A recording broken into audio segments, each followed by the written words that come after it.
Singer Bob Marley, his reggae music known far beyond its roots in Jamaica, died in a Miami hospital today. Bob Marley was 36 years old. Bob Marley a révolutionné la musique. Avec son groupe The Wailers, il a inspiré et touché des milliers de personnes et restera gravé dans nos mémoires. Quand il arrivait sur scène, c'était un instant magique, électrique. Il illuminait subitement toute la salle. Bob Marley a vendu 75 millions de disques et a fait connaître le reggae au monde entier. Dans les années 70, il était l'artiste dont les ventes étaient les plus stables. Mais le 11 mai 1981, à 11h30, Bob Marley s'est éteint à l'hôpital universitaire de Miami, en Floride. Il était âgé de 36 ans. Depuis sa mort, les théories du complot impliquant le gouvernement américain n'ont jamais vraiment été expliquées. Bob Marley était considéré comme un personnage noir influent. La CIA s'inquiétait de ce que cela pouvait impliquer. Bob Marley était connu pour son amour du football et pour suivre le mode de vie Rastafari, centré autour d'un régime et style de vie très sain. Il est très rare qu'un homme aussi jeune meure de cause naturelle.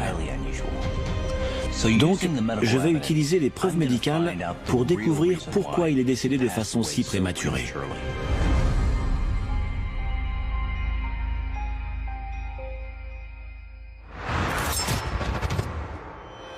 Le docteur Michael Hunter, expert médico-légal reconnu dans le monde entier, a pratiqué des milliers d'autopsies.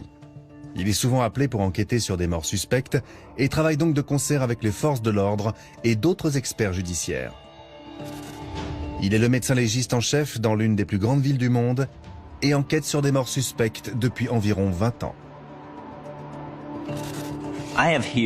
J'ai ici une pile de dossiers médicaux, de témoignages et d'archives concernant la mort de Bob Marley. J'espère arriver à trouver des indices qui me permettront de comprendre pourquoi cette icône de la musique est décédée aussi jeune. Le 20 septembre 1980, à l'hôtel Essex House de New York. 7 mois avant sa mort, Bob se prépare à sortir de sa chambre d'hôtel pour aller courir. C'est une de ses habitudes avant de monter sur scène.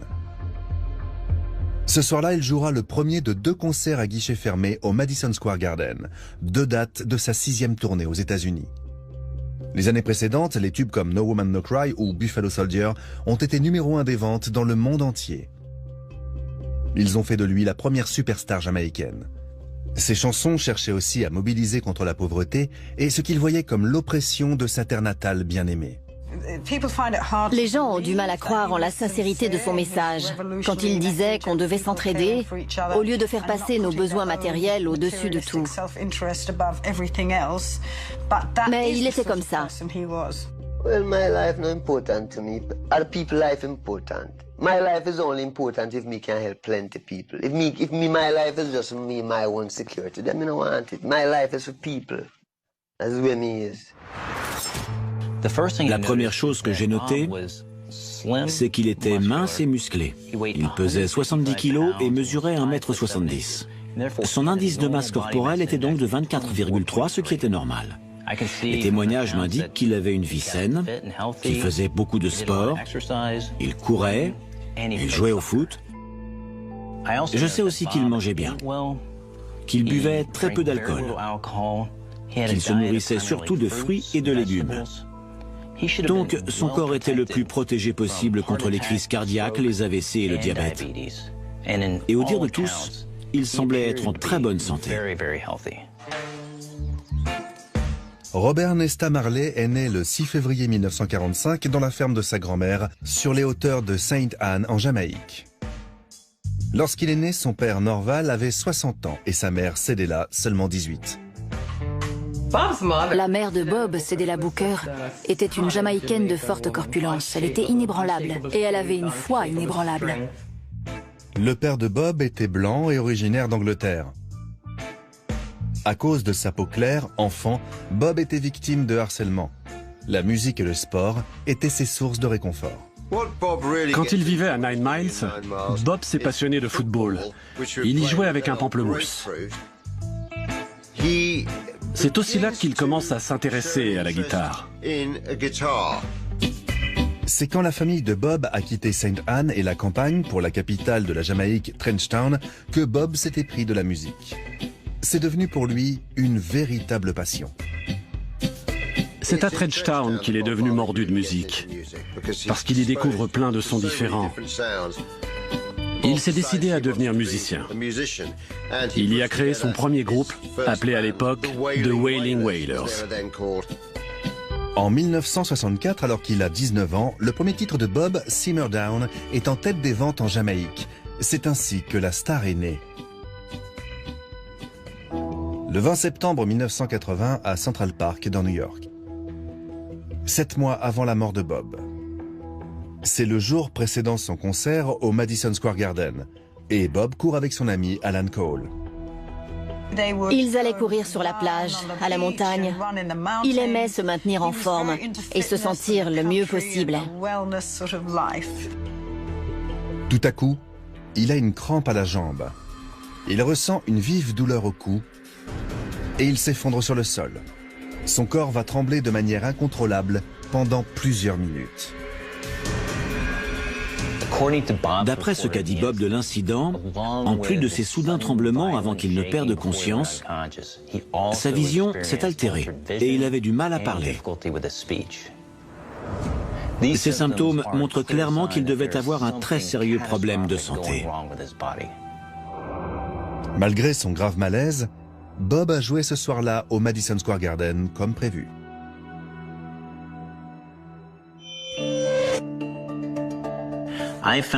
J'ai peut-être trouvé la raison de son malaise dans le rapport médical. Après sa mort, on a découvert une balle en plomb dans le bras de Bob. Le plomb est très toxique pour le corps humain. Et une intoxication par le plomb peut causer ce qui ressemble à des crises d'épilepsie. Je veux savoir comment cette balle a atterri là et si elle est la raison du malaise ce jour-là. À la fin des années 70, la Jamaïque est en plein trouble politique.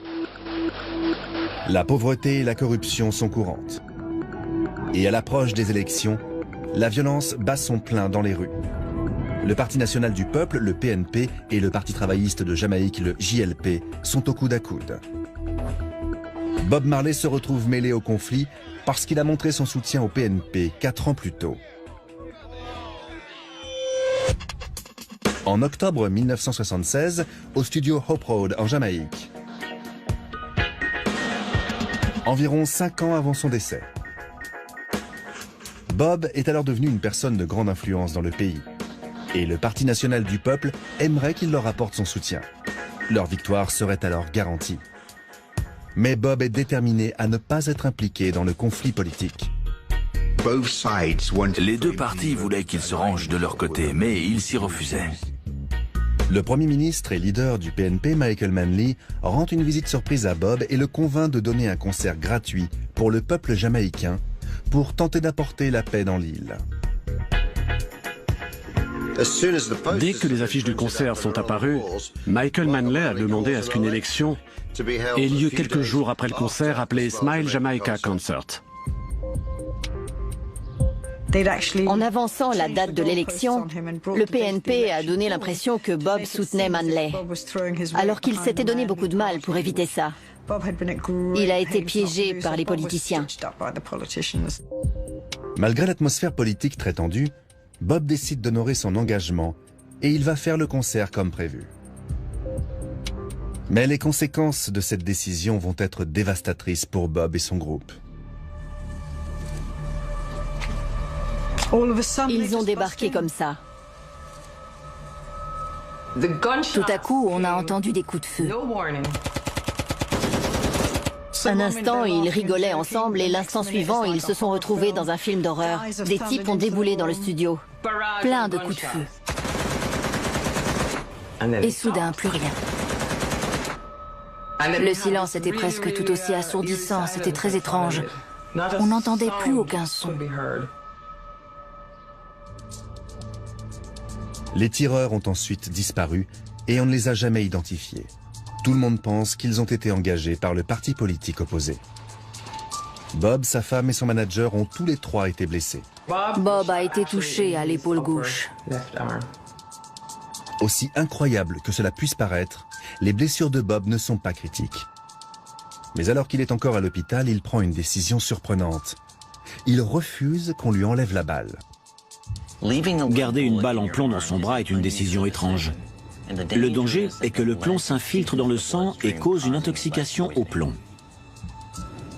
Le haut du bras possède tellement de tendons et de muscles que nous pouvons y pratiquer une tâche très délicate. Une intervention chirurgicale dans cette partie du corps risquerait d'endommager les nerfs et les tendons qui vont jusqu'à la main. Et Bob aurait pu ne plus jamais être capable de jouer de la guitare. Sur le coup, c'est assez choquant. Mais quand on y réfléchit, on lui a dit que si on lui enlevait la balle, il devrait peut-être arrêter la guitare. Mais pour lui, la musique, c'était sa vie.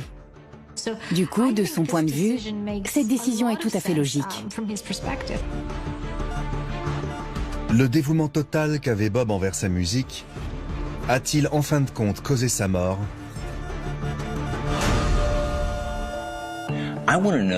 J'ai cherché à savoir si son malaise à Central Park a été causé par une tentative d'assassinat ayant eu lieu 4 ans auparavant. Il est possible que la balle se soit désagrégée et que le plomb se soit infiltré dans le sang de Bob avec le temps. Mais s'il souffrait d'une intoxication au plomb, il aurait subi d'autres effets, comme une faiblesse musculaire ou des nausées pendant des années. Et rien ne le confirme. Donc, je peux dire que le malaise de Bob n'était pas dû à une intoxication au plomb. Le 22 septembre 1980, à New York, 7 mois avant sa mort. Après avoir joué ses 2 concerts à guichet fermé au Madison Square Garden, Bob doit faire un bilan de santé suite à son malaise 2 jours auparavant. Les médecins s'inquiètent pour sa santé, ils lui font donc passer une série d'examens. Quand quelqu'un fait un malaise, on lui fait passer un examen neurologique. Donc, ils ont testé sa force, ses réflexes, sa vue, son audition, son équilibre, sa coordination et sa mémoire. Ils ont aussi examiné des scanners de son cerveau. Les médecins ont vite trouvé la cause du malaise. Bob a une grosse tumeur au cerveau. Une tumeur cérébrale est une masse de cellules qui se répand doucement dans le cerveau. La tumeur appuie sur différentes zones du cerveau et peut endommager les neurones, ce qui peut causer des attaques ou la perte de la vue. Voilà ce qui a causé le malaise de Bob. La grande question est, cette tumeur est-elle bénigne et peut-elle être retirée sans grandes conséquences? Ou bien est-elle maligne et cancéreuse? Et donc, peut-elle se répandre? Ou vient-elle d'une autre partie cancéreuse du corps?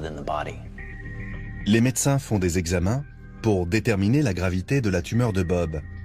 Mais il choisit de quitter l'hôpital pour aller donner ce qui sera sa toute dernière performance sur scène. C'était un concert vraiment extraordinaire ce soir-là. Ils ont joué toutes leurs chansons.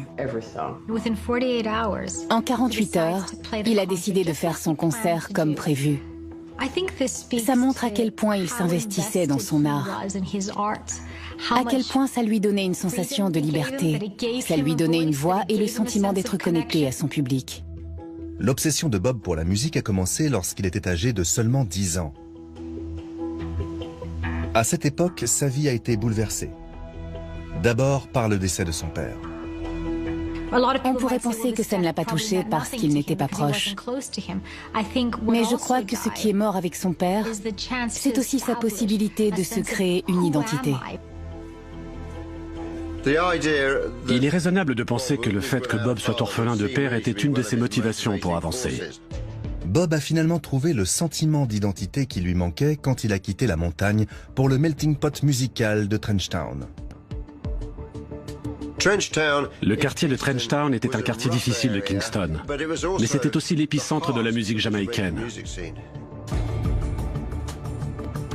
Il ne faut pas oublier que c'était un enfant qui avait toujours eu l'impression d'être un outsider.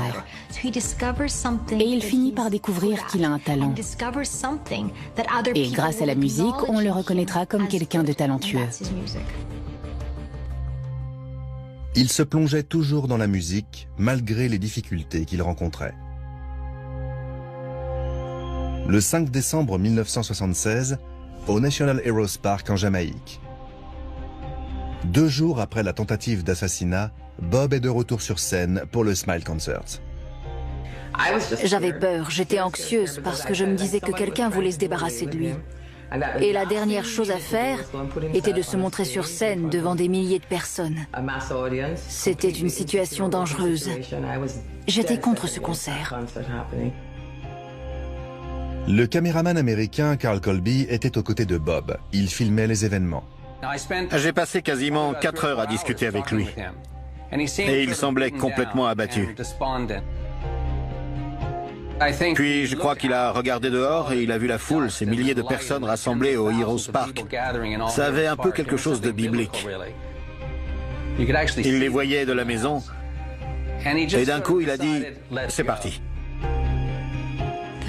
Le fait que 2 jours après qu'on a tenté de l'assassiner et qu'il a reçu une balle, il a décidé de faire ce à quoi il s'était engagé, ça en dit beaucoup sur sa force de conviction. Il était si engagé qu'il préférait tomber raide mort sur scène. Il voulait profiter pleinement de chaque moment de la vie, de chaque moment où il pouvait montrer sa créativité, où il pouvait communiquer et avoir un impact. Le 26 septembre 1980 à New York, 7 mois avant sa mort, les résultats des examens confirment ce que tout le monde redoutait. Les examens révèlent que la tumeur est cancéreuse. Mais ils montrent aussi des grosseurs cancéreuses dans ses poumons. C'est logique, car les tumeurs cérébrales sont souvent des tumeurs secondaires, ce qui signifie qu'elles se sont répandues à partir d'une autre partie du corps. C'est grave. Ça veut dire que le cancer se métastase, se répand. Bob est tout de suite traité par radiothérapie et chimiothérapie. La chimiothérapie permet de contrôler et de détruire les cellules cancéreuses. Les patients perdent leurs cheveux parce qu'on cible les cellules qui prolifèrent rapidement, qu'elles soient naturelles ou cancéreuses. Et les follicules pileux font partie des cellules qui prolifèrent le plus rapidement. Avec l'avancée du traitement, ses cheveux commencent à tomber. Les dreadlocks de Bob faisaient partie de son apparence et de son identité. Il prend la décision de laisser sa femme Rita lui couper les cheveux pour la première fois depuis des années. Ses dreadlocks commençaient à tomber. Et il ne voulait pas qu'elles tombent une par une. Toutes ces magnifiques photos de lui avec ses dreads représentaient sa religion, ce qui le réconfortait. Donc les perdre, ça a dû être terrible pour lui.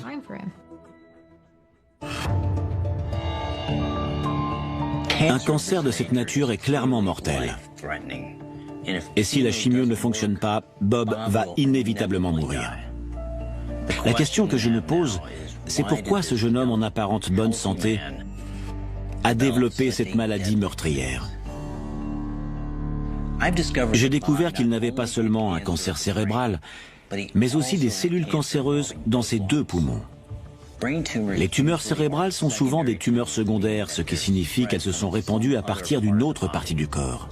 Donc, son cancer s'est-il répandu à partir de ses poumons?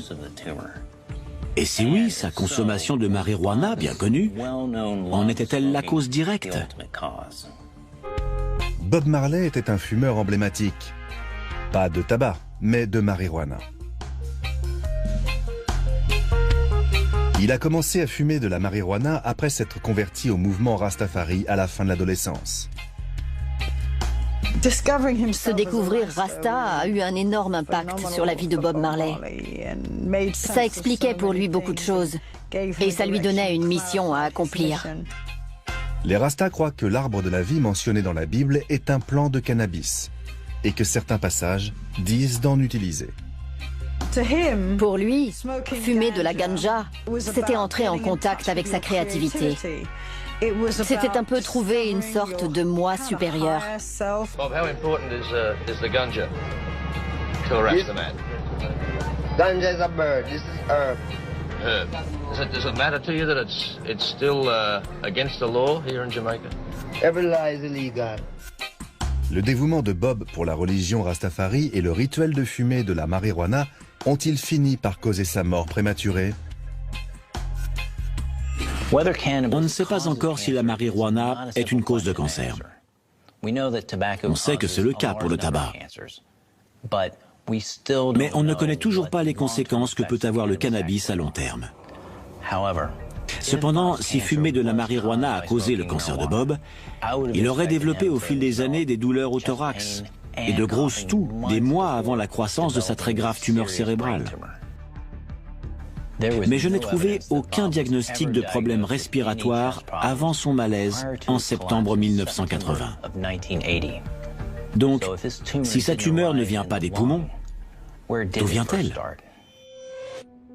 Octobre 1980, New York. L'hôpital Sloan Kettering laisse sortir Bob. Ils ne peuvent rien faire de plus pour lui. Les médecins ne lui donnent plus que 3 semaines à vivre. Nous avons cherché des remèdes alternatifs. Un docteur Rastafari, le docteur Pee-wee, avait entendu parler de quelqu'un, le médecin Joseph Eissels. Le docteur Pee-wee parle à Bob du traitement expérimental de Joseph Eissels contre le cancer. C'est peu probable, mais ça pourrait le soigner. Bob et Rita décident qu'ils n'ont rien à perdre.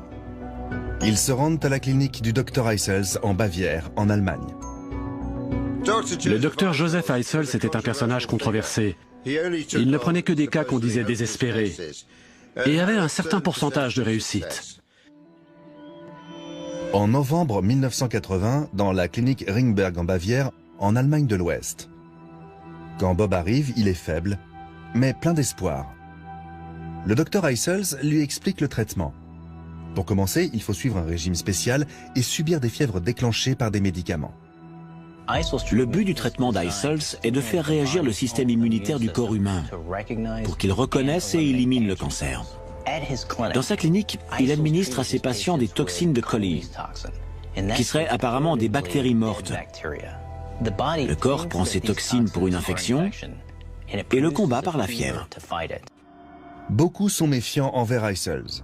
Pas seulement à cause de son traitement peu conventionnel, mais parce qu'il était membre du parti nazi durant la Seconde Guerre mondiale.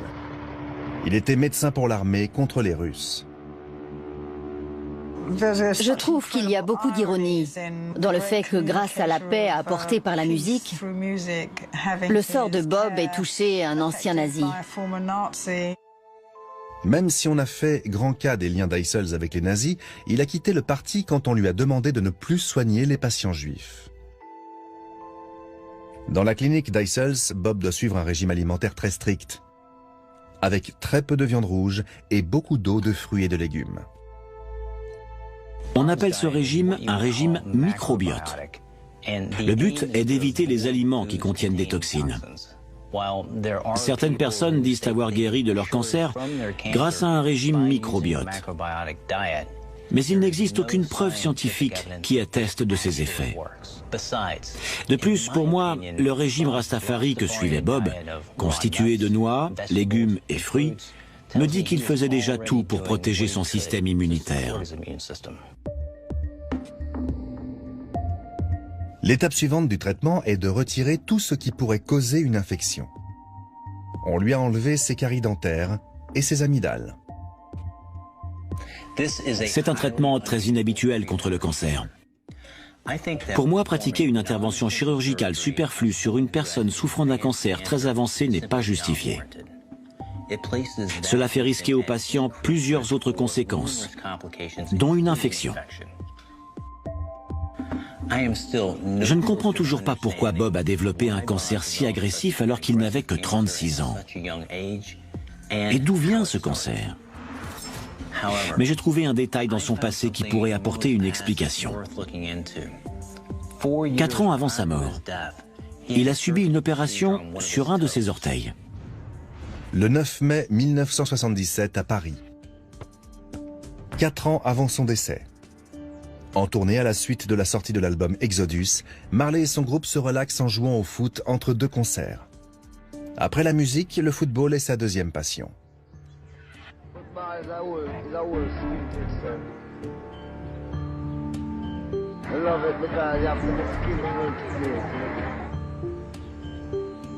Freedom. Football is freedom. Il jouait au foot tous les après-midi dans la cour, jusqu'à n'en plus pouvoir. J'adorais le regarder jouer, parce que c'était magique.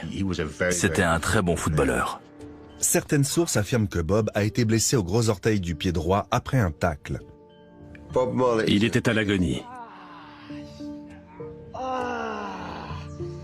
Il est tout de suite allé voir un spécialiste à Paris pour enlever l'ongle. Le photographe Dennis Morris a pu prendre en photo Bob Marley blessé. Il avait l'air inquiet. Peut-être qu'il savait déjà que c'était très grave. En tout cas, il était inquiet.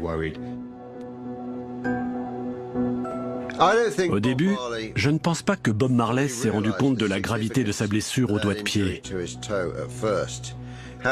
Mais quand il jouait au Rainbow, à Londres, un peu plus tard, un soir, il a tout à coup enlevé sa chaussure.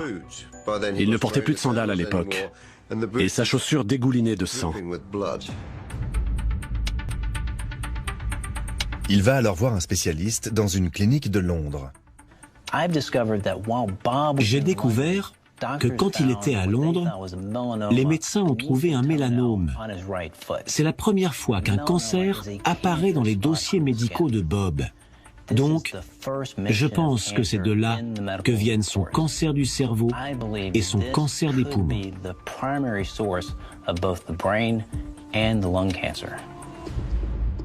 Les médecins anglais annoncent à Bob que son orteil doit être amputé. C'est le seul moyen d'arrêter le cancer. Pour un showman comme Bob, cela pouvait entraîner la fin de sa carrière. Il a refusé, parce que si on lui enlevait son orteil, il n'aurait plus jamais été le même sur scène. Il y dépensait tellement d'énergie, ça lui serait devenu impossible. La définition de la qualité de vie est différente pour chacun.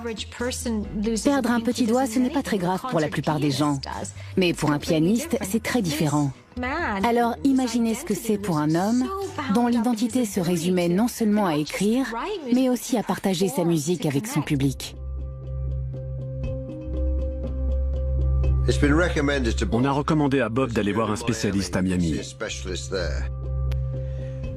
Et le spécialiste de Miami lui a dit que c'était bien un mélanome, qu'on pouvait lui enlever la partie infectée et ensuite lui greffer de la peau, et que cela devrait suffire pour le guérir.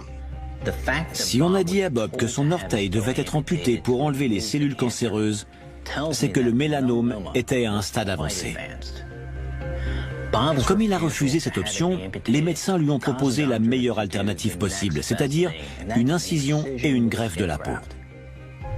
Une greffe de la peau est une opération chirurgicale qui consiste à enlever le morceau de peau cancéreux et à le remplacer par de la peau d'une autre partie du corps. La greffe de peau semble être une réussite, ce qui est une très bonne nouvelle. Il va pouvoir continuer à monter sur scène. On ne savait rien à l'époque. On était encore tous très naïfs à propos du cancer, de ses causes et de ses conséquences. Donc il a repris ses habitudes, écrire de la musique, être sur scène et voyager.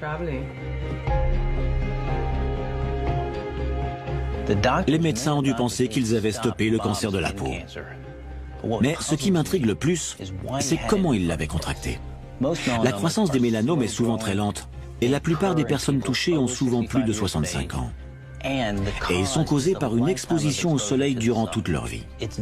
Les personnes de couleur développent très rarement des cancers de la peau. Donc les questions que je me pose sont, comment l'a-t-il contracté et pourquoi son mélanome était-il si inhabituellement agressif ? En cherchant dans le passé de Bob, j'ai constaté qu'il s'était blessé plusieurs fois à l'endroit précis où le mélanome s'est développé. Et c'est vrai que les mélanomes peuvent se développer dans des tissus cicatriciels. Donc, je pense qu'il faut s'intéresser de plus près à ces blessures. Il s'est plusieurs fois gravement blessé au gros orteil du pied droit au cours de sa vie. Enfant, il s'est coupé en marchant sur du verre. Et cette blessure avait mis plusieurs semaines à guérir. Puis il se l'est ouvert sur un rocher, dans un ruisseau. Il a failli se le couper en deux avec une binette à la ferme. À force, on avait l'habitude de voir un bandage autour de son orteil. On en rigolait même. Mais en fait, c'était un signe annonciateur. Même s'il existe des preuves scientifiques que certains cancers se développent à partir de tissus cicatriciels, je n'ai trouvé aucune preuve que c'est aussi le cas des mélanomes. Donc, je ne crois pas que ces blessures aient causé son cancer de la peau sur son orteil. Le 6 février 1981. Clinique d'Eissels en Bavière. Bob Marley fête ses 36 ans. Malgré les sourires forcés, son état de santé s'est détérioré. Mais le docteur Eissels veut essayer un dernier traitement, des injections d'ozone. On lui fait des injections terriblement douloureuses dans le nombril, qui lui font presque avoir des crises d'épilepsie.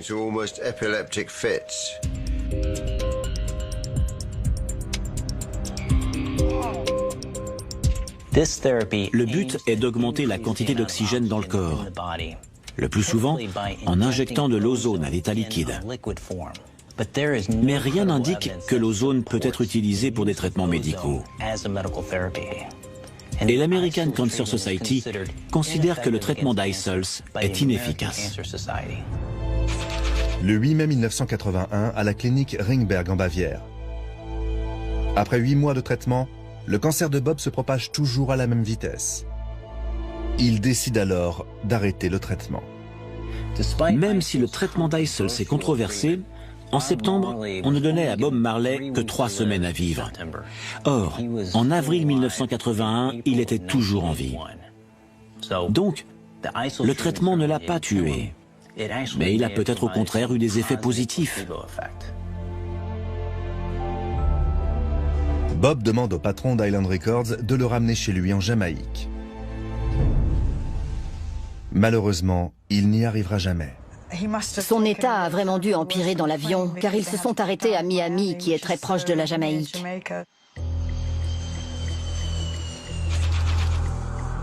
Le 8 mai, à l'hôpital Cedars of Lebanon, à Miami. Bob est dans un état critique. Le cancer s'est propagé dans tout son corps.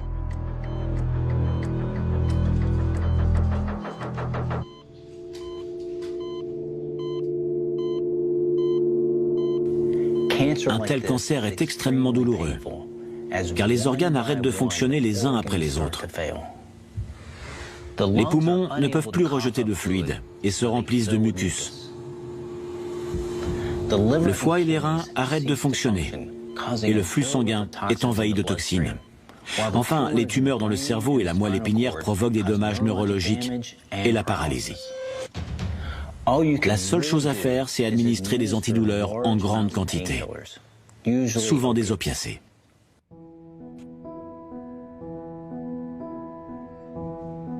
Le 11 mai 1981, Robert Nesta Marley s'éteint entouré de sa famille. Il pesait à peine 40 kilos. Le monde entier est en deuil.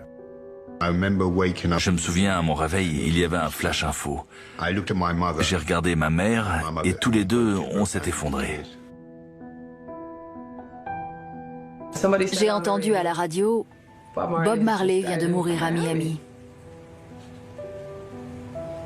J'y croyais pas.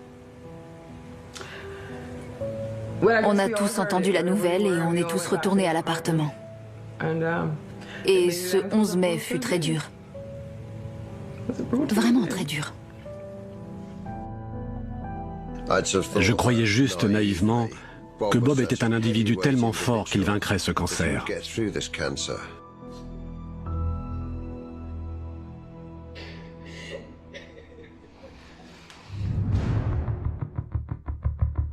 Bob a eu droit à des funérailles nationales en Jamaïque. 6000 personnes s'y sont rendues. Son corps est porté dans un cercueil en or pour être mis en terre là où il était né, dans les hauteurs de 9 Miles. Alors que la Jamaïque se prépare à enterrer son fils le plus célèbre, des rumeurs et des théories de complot autour de sa mort commencent à se répandre. Bob, you have a person here. C'est vrai que beaucoup de théories ont circulé. L'une d'entre elles disait que la CIA lui avait donné une paire de chaussures avec un fil en cuivre intoxiqué qui serait rentré dans son orteil.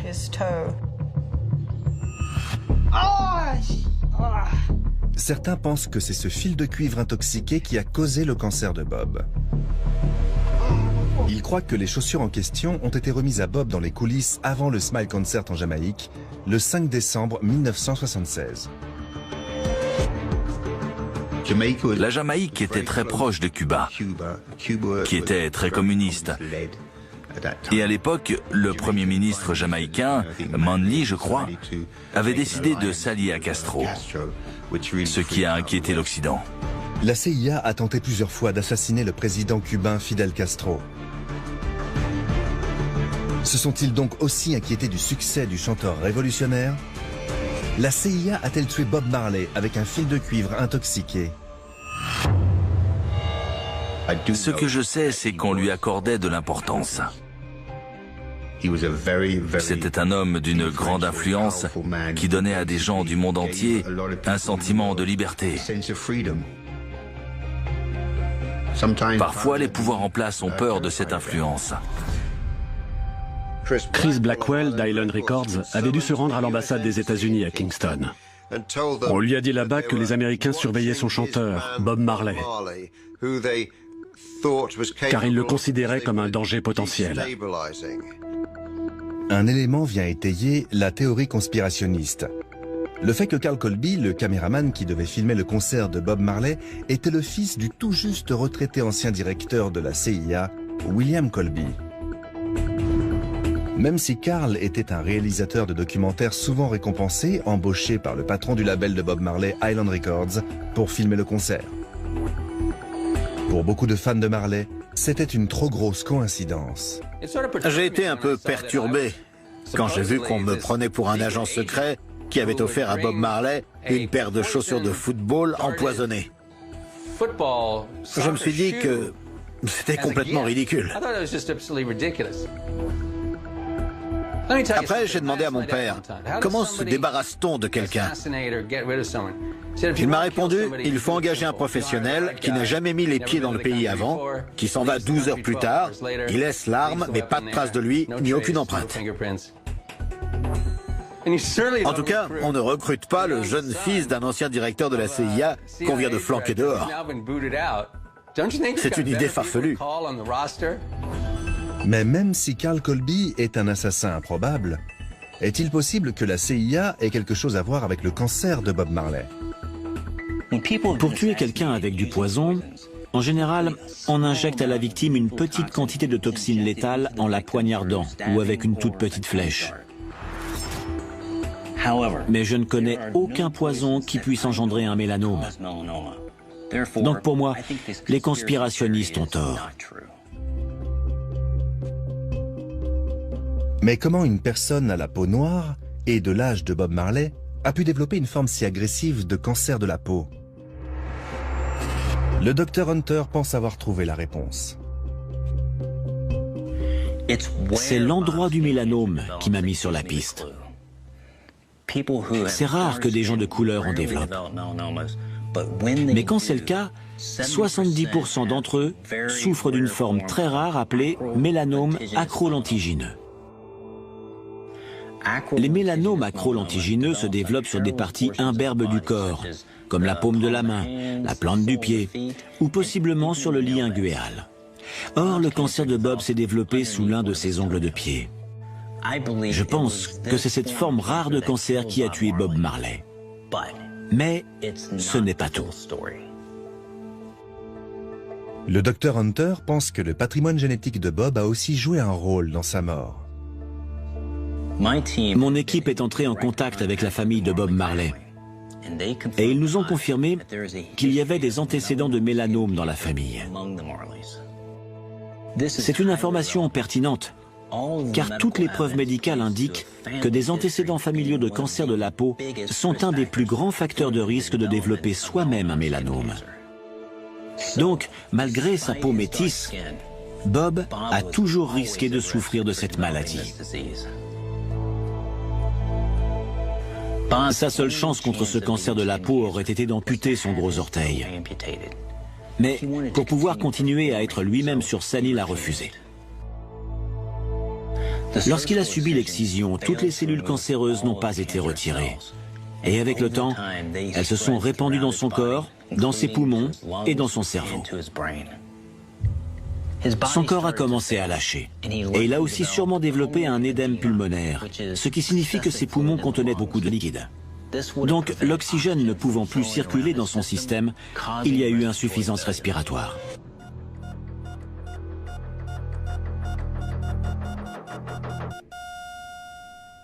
Malheureusement, il semble que ce soit son amour inébranlable pour la musique qui l'a mené à la mort. La mort de Bob Marley nous rappelle que n'importe qui, peu importe son âge ou la couleur de sa peau, peut développer un mélanome. Dans la musique de Bob, dans ses paroles, il y avait beaucoup de colère, beaucoup d'amour, beaucoup de destruction aussi, beaucoup de sentiments différents. Mais au final, ce qu'on retrouve tout le temps dans sa musique, c'est l'amour. Sa chanson One Love le résume très bien. Elle est tout le temps quelque part au fond de notre tête. C'est presque devenu un slogan. J'aurais même envie de dire un cliché. Mais non, parce que le message véhiculé est trop intègre. L'esprit de Bob a touché et touche encore aujourd'hui le cœur des gens dans le monde entier. On s'amusait beaucoup en tournée et on avait l'impression de remplir une mission. On essayait de changer la société grâce à la musique. C'était une vraie passion pour lui. Ça le faisait avancer. Il a placé la Jamaïque sur la carte du monde. Maintenant, tout le monde connaît la Jamaïque grâce à Bob Marley. Partout où je suis allée, si je parlais de la Jamaïque, les gens pensaient tout de suite à lui. Tout le monde connaît le chanteur et tout le monde l'écoute.